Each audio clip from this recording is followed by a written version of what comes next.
As some of you know, I have long held a dream of a muffin ministry.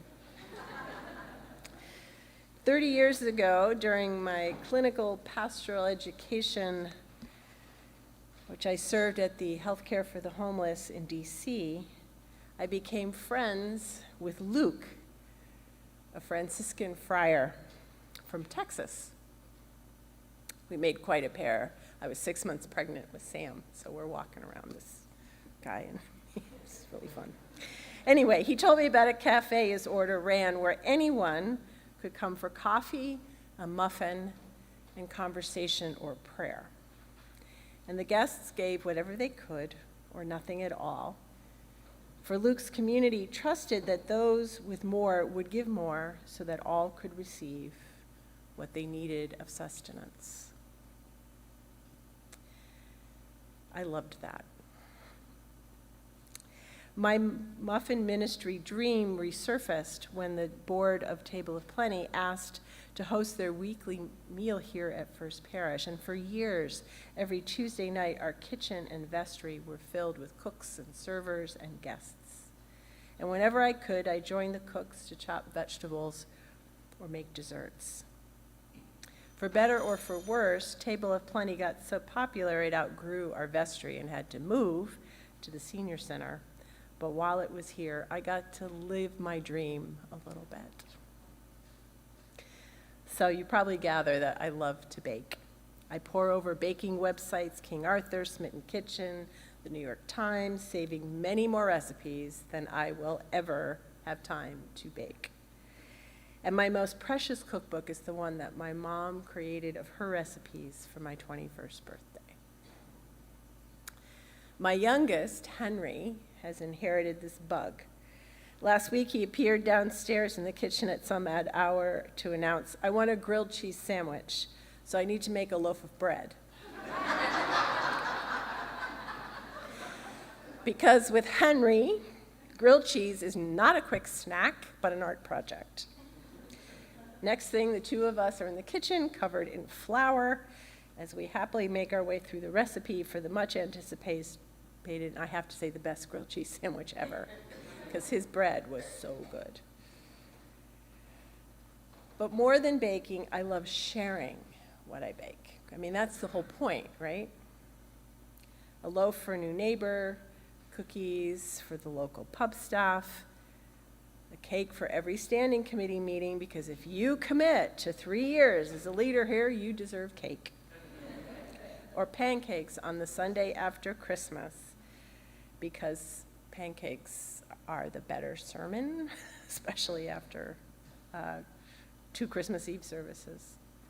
So this is how I participate in what Robin Wall Kimmerer calls the gift economy, an economic system grounded in gratitude and reciprocity and community rather than individualism and competition. The gift economy understands the resources offered to us by the earth are gifts to be consumed and shared mindfully so that we all might live with enough, so that the earth and her plants and her creatures will be sustained too. Kimmerer is an ethnobotanist and a member of the Anishinaabe Native American Nation in the Midwest. And in her short book, The Serviceberry, which was a gift to me from Rick, she writes, "In the Anishinaabe worldview, everything that makes our lives possible, the splints for baskets, roots for medicines, the trees whose bodies make our homes, and the pages of our books, is provided by the lives of the more than human beings. This is always true, whether harvested directly from the forest or whether it's mediated by commerce and harvested from the shelves of a store. It all comes from the earth. When we speak of these things not as things or natural resources or commodities, but as gifts, our whole relationship with the natural world changes." Gift economies are ancient. From the time when human beings lived in smaller communities and everyone knew each other, People would trust that what they offered as gifts would come back in a way they needed, that their neighbors would help them just as they had helped their neighbors. They also recognized that amassing more than was needed or hoarding would eventually work against them, as they could see the direct impact of not enough to go around. Then came the rise of ancient city-states and then empires.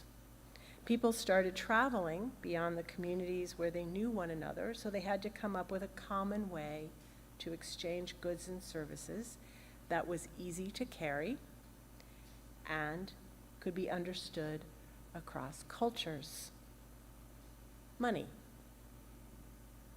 Anthropologist Yuval Noah Harari notes that money was a purely mental revolution, the creation of a new intersubjective reality that exists solely in people's shared imagination.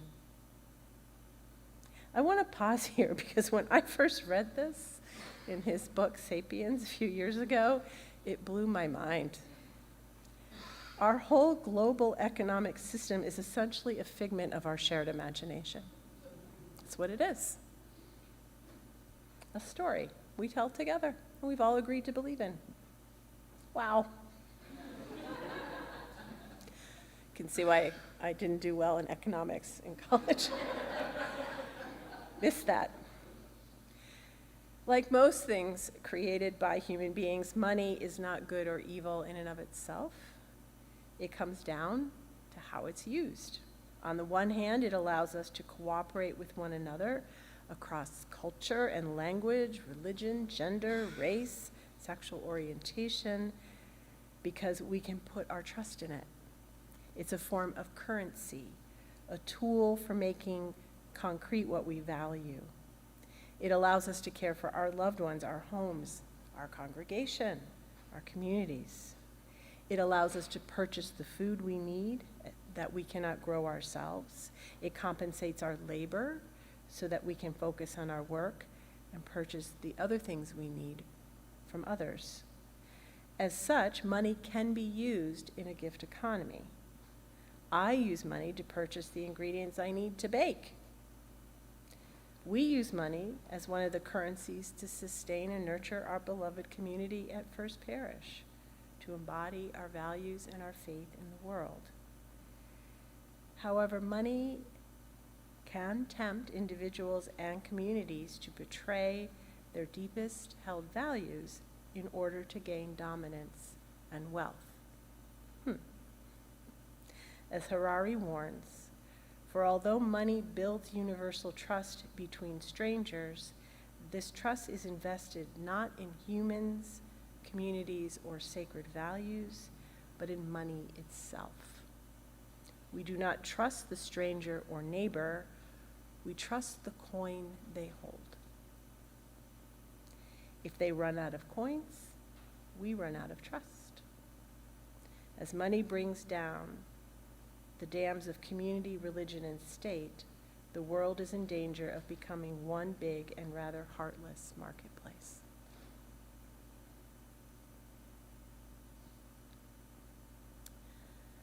Our good old cranky Unitarian, Henry David Thoreau, understood this as he fled, conquered for the simpler life in his one-room cabin on Walden Pond.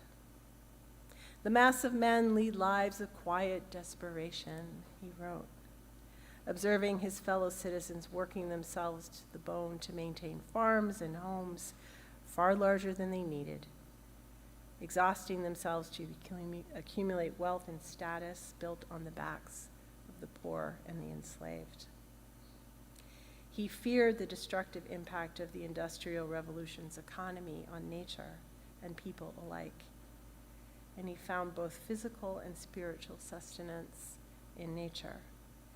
This is a delicious evening, he wrote in Walden, when the whole body is one sense and imbibes delight through every pore. I go and come with a strange liberty in nature. The bullfrog trump to usher in the night, and the note of the whippoorwill is borne on the rippling wind from over the water. sympathy with the fluttering alder and poplar leaves almost takes my breath. Yet, like the lake, my serenity is rippled, not ruffled.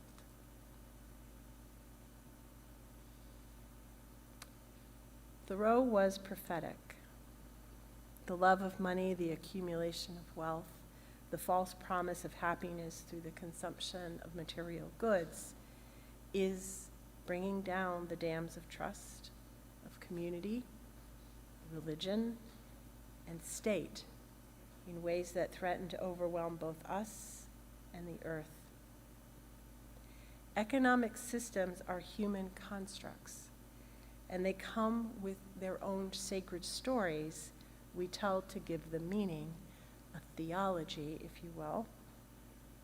The capitalist market economy is grounded in a theology of scarcity. The scarcer a valued commodity, the more it is worth, and the more revenue it will generate. Thus, it benefits the market to create scarcity, even if it does not truly exist, to privatize and commoditize what the earth offers all of us to live. The gift economy is grounded in a theology of gratitude and reciprocity. This is not something new or radical. In our congregation and in our lives, we practice this theology whenever we share food, money, time, care. Our pastoral service team is an embodiment of that. Human beings are a species that must consume to live. But if we do so mindfully and with gratitude, we will find that there is enough. In the indigenous practices of the honorable harvest, they remind one another at every gathering how to be in relationship with a gift economy. Ask permission before taking and abide by the answer. Never take the first, never take the last. Take only what you need. Take only that which is given. Never take more than half. Leave some for others. Harvest in a way that minimizes harm. Use respectfully and do not waste what you have taken. Share. Give thanks. Give a gift of reciprocity for what you have taken. Sustain the ones who sustain you, and the earth will last forever. So which story do we want to live? One that values the shared imaginary construct called money over all life, human or otherwise, and commoditizes it?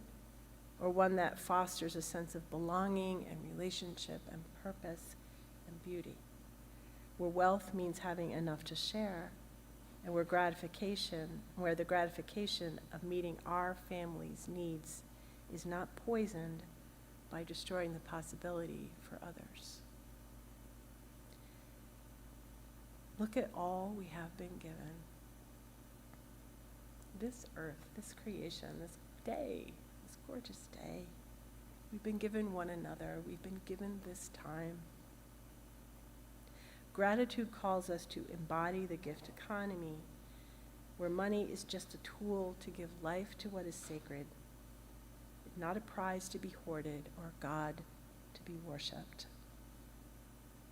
May we choose life again and again, and to live as if gifts abound.